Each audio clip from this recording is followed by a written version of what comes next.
Chris, your answer there was very much about the customers with regards to the end users. Think about your customer and the experience that they're going to have from their CMS system. James, yours was a bit more directed at the customers from a delivery aspect. So with that being said, do you find that those customers have a clear understanding of what the business goals are or the key metrics that they may have set at a strategic level? It's very much a case of almost, I mean, this kind of goes back to the very beginning of an engagement that you'd actually have perhaps with an e-commerce customer.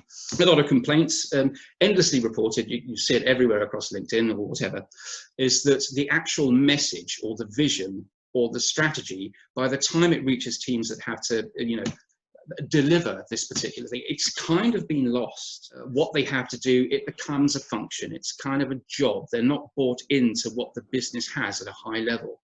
Now, we're quite fortunate at the moment because we have a couple of engagements going on. You'll be very pleased to know, all Episerver oriented, Chris, that at the very, very initial stage, we had senior stakeholders in the meeting. And rather than just start talking about our approach and project definitions and briefs and pieces like that, the first question I asked was quite simply, what is a core goal to achieve in terms of measurable ROI, or words to that effect? What KPI would you want to see indicated?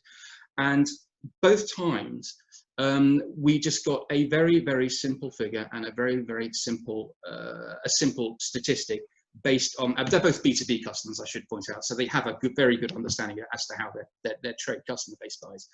To the simplest, as an example, it'd be if we had the ability to really, really market and upsell our customers by 3 more items, that would absolutely transform the financial position of the business over the next 18 months. I mean, it doesn't really get much simpler than that. So from an e-commerce perspective, the goal is there. And because we're talking B2B, we're not talking about 3 more items in a basket. We're talking about 3 particular items bought in the quantities of 500 to 1,000 to 1,500. So I mean, you can see where the return would actually be. Not only that, they've actually given a huge amount of thought to the funnel and acquisition, and they knew, going back to that almost like that foundation stage of thinking, that it would be nigh on impossible to hit that as a sort of a release and a project in one go. So they made 2 very, very distinct strands. They'll focus the e-commerce as an e-commerce operation, but with a better feel, better personalization, and a lot of the sort of automations that we actually get with a great system like Episerver. But from the acquisition perspective, that is where their focus on content and engagement would lie. So they could keep the tracks perfectly manageable, but in terms of people who were new to the particular business, they would come in and actually be delivered the message and the reason why and the rationale why this was a great manufacturer and supplier of particular goods. And not only that, in that particular session, every stakeholder involved in the project, right from the base technology all the way through to creative marketing, was involved in that meeting. So everyone knew the message at that point in time.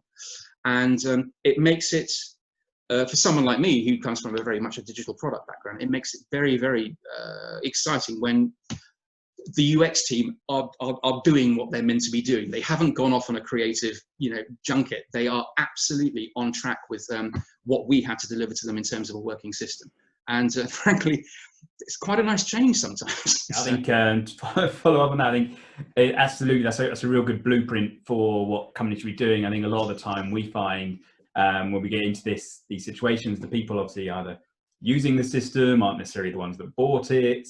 The people who are involved in implementing these business goals aren't the ones that set them. So there's quite often, as you say, that disparity between what the business goals were set at here and the person who actually then do it. What's this gap in the middle here of how to actually make that happen is quite often where we see the gap and where it quite often falls down.